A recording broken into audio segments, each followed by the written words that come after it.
तो ये तो बड़ी खबर है। भारत अब दुनिया की चौथी सबसे बड़ी अर्थव्यवस्था बन गया है। हाँ बिल्कुल, 2024-25 में जर्मनी को पीछे छोड़ दिया हमने। जबरदस्त। मतलब अब सिर्फ अमेरिका, चीन और जापान ही आ गए हैं और नॉमिनल जीडीपी करीब 4.1 ट्रिलियन पहुंच गई है। ये वाकई एक बहुत अहम मुकाम है। और आज हमारे पास जो स्रोत सामग्री है ना, वो इसी सफर को समझने में मदद करती है कि भारत यहाँ तक पहुंचा कैसे, क्या वजह रही। सही कहा। तो आज का हमारा मिशन यही है, इन स्रोतों से जरूरी बातें निकालना और समझना कि इस आर्थिक उछाल के पीछे के बड़े कारण क्या हैं, वो कौन सी प्रक्रियाएं हैं। बिल्कुल। ठीक है, तो फिर शुरू करते हैं। ये जो बड़ी छलांग है, इसकी नींव कहाँ रखी गई थी, कहाँ से शुरू हुई ये कहानी? देखिए, इसकी जड़ें तो जाती हैं 1991 के आर्थिक सुधारों तक। आपको याद होगा, उस समय भारत एक बड़े भुगतान संतुलन संकट से गुजर रहा था। हाँ, बैलेंस ऑफ पेमेंट्स क्राइसिस। मतलब देश के पास विदेशी मुद्रा लगभग खत्म सी हो गई थी। जरूरी चीजें आयात करना भी मुश्किल हो गया था। बिल्कुल।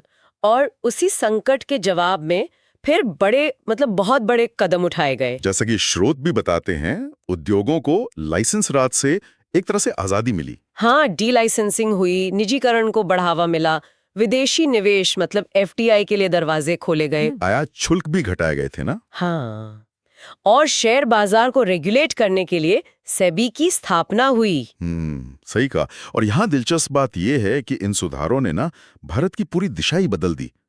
एक तरह से जो बंद नियंत्रित अर्थव्यवस्था थी, उससे हम बाजार आधारित अर्थव्यवस्था की तरफ मुड़ गए। इसने एक तरह से प्लेटफॉर्म तैयार कर दिया आगे की ग्रोथ के लिए। एग्जैक्टली। भविष्य के विकास के लिए एक मजबूत नींव रखी गई। और इस नींव पर इमारत खड़ी करने में मुझे लगता है एक बहुत बड़ा हाथ हमारी युवा आबादी का रहा। डेमोग्राफिक डिविडेंड जिसे कहते हैं। ओह हाँ, बिल्कुल। स्रोत बताते हैं कि 65% से ज्यादा आबादी 35 साल से कम की है। ये तो जबरदस्त ऊर्जा है। निश्चित रूप से इस युवा वर्कफोर्स ने न सिर्फ प्रोडक्शन बढ़ाया, बल्कि एक बहुत बड़ा घरेलू बाजार भी तैयार किया। खपत बढ़ी, जिससे निवेश भी आया। और इसी दौरान वो 90s और 2000s का दशक, आईटी और सर्विस सेक्टर ने तो कमाल ही कर दिया। हाँ, वो क्रांति का दौर था। भारत एक ग्लोबल आउटसोर्सिंग हब बन गया। इन्फोसिस, टीसीएस, विप्रो, ये सब नाम घर घर में जाने जाने लगे। इससे न सिर्फ फॉरेन एक्सचेंज आया, बल्कि एक नया अच्छी कमाई वाला मिडिल क्लास भी तेजी से उभरा, जिसने फिर घरेलू मांग को और बढ़ाया। एक तरह का पॉजिटिव साइकिल बन गया। और कहानी सिर्फ आईटी की नहीं है। जैसा स्रोत बताते हैं, इंफ्रास्ट्रक्चर पर भी तो जोर दिया गया। बिल्कुल। सड़कें, बंदरगाह, एयरपोर्ट्स, इनमें बहुत ज्यादा निवेश हुआ। स्रोत में स्मार्ट सिटीज मिशन, पीएम गति शक्ति, भारतमाला, सागरमाला जैसी योजनाओं का जिक्र है। इनका सीधा असर कनेक्टिविटी और लॉजिस्टिक्स पर पड़ा होगा।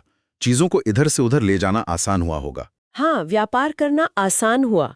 और फिर देखिए, वित्तीय सुधारों और डिजिटल क्रांति का दौर भी आया। जीएसटी। हाँ, जीएसटी, एक देश एक टैक्स। इसने चीजों को सरल बनाने की कोशिश की। और डिजिटल इंडिया अभियान, इसने फिनटेक इनोवेशन को बहुत तेजी दी। और यूपीआई को कैसे भूल सकते हैं? अरे हाँ, यूपीआई ने तो डिजिटल पेमेंट्स में क्रांति ही ला दी। आज देखिए कितना आसान हो गया है सब कुछ। बिल्कुल। और हाल के सालों में, खासकर 2014 के बाद, ईज ऑफ डूइंग बिजनेस पर बहुत फोकस रहा। सही कहा। व्यापार करने में आसानी, भारत की ग्लोबल रैंकिंग में भी सुधार दिखा इसका। साथ ही मैन्युफैक्चरिंग को पुश देने के लिए वो पीएलआई स्कीम्स आई, प्रोडक्शन लिंक्ड इंसेंटिव्स। हाँ, ताकि घरेलू उत्पादन बढ़े, कंपनियों को इंसेंटिव मिले भारत में बनाने के लिए। स्टार्टअप इंडिया, स्किल इंडिया, आत्मनिर्भर भारत, ये सब भी उसी दिशा में उठाए गए कदम थे। और इन सब कोशिशों को सहारा मिला मैक्रो इकोनॉमिक स्टेबिलिटी से। बिल्कुल। 600 बिलियन से ज्यादा का विदेशी मुद्रा भंडार, स्थिर विदेशी निवेश, ये सब बहुत जरूरी था। और मुद्रास्फीति और राजकोषीय घाटे पर भी नियंत्रण रखा गया, जिसने एक स्थिर माहौल बनाया। हाँ, एक भरोसेमंद माहौल। कोविड के बाद की रिकवरी भी काफी मजबूत रही है। स्रोत बताते हैं कि मैन्युफैक्चरिंग और निर्यात में लचीलापन दिखा। और डिजिटलीकरण तो और तेज हो गया उस दौरान। तो आज हम यहाँ हैं, दुनिया की चौथी सबसे बड़ी अर्थव्यवस्था और G20 देशों में सबसे तेज विकास दर, लगभग 6-7% सालाना। बिल्कुल। तो अगर इन स्रोतों का सार देखें, तो ये पता चलता है कि ये सफर 1991 के सुधारों से शुरू हुआ, फिर उसमें डेमोग्राफिक डिविडेंड जुड़ा, आईटी क्रांति हुई, इंफ्रास्ट्रक्चर बना, डिजिटल बदलाव आए और हाल की सरकारी नीतियां, इन सब ने मिलकर भारत को यहाँ तक पहुंचाया है। ये एक मिलीजुली कहानी है। सही। और आगे क्या? भविष्य कैसा दिख रहा है? स्रोत कुछ अनुमान लगा रहे हैं? हाँ, स्रोत अनुमान लगा रहे हैं कि अगर ये ग्रोथ जारी रही तो भारत 2027 तक $5 ट्रिलियन की अर्थव्यवस्था बन सकता है। 5 ट्रिलियन, और शायद जापान को पीछे छोड़कर तीसरे नंबर पर। जी हाँ, संभवतः 2027-28 तक जापान को पीछे छोड़कर दुनिया की तीसरी सबसे बड़ी अर्थव्यवस्था। उम्मीद तो यही है कि इससे प्रति व्यक्ति आय और आम लोगों के जीवन स्तर में भी महत्वपूर्ण सुधार दिखेगा। स्रोत ये साफ दिखा रहे हैं कि पूरी अर्थव्यवस्था तो तेजी से बढ़ रही है और प्रति व्यक्ति आय बढ़ने की उम्मीद भी है।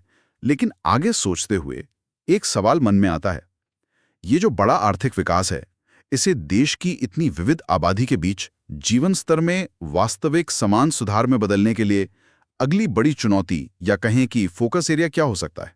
ये बहुत अहम सवाल है। इस पर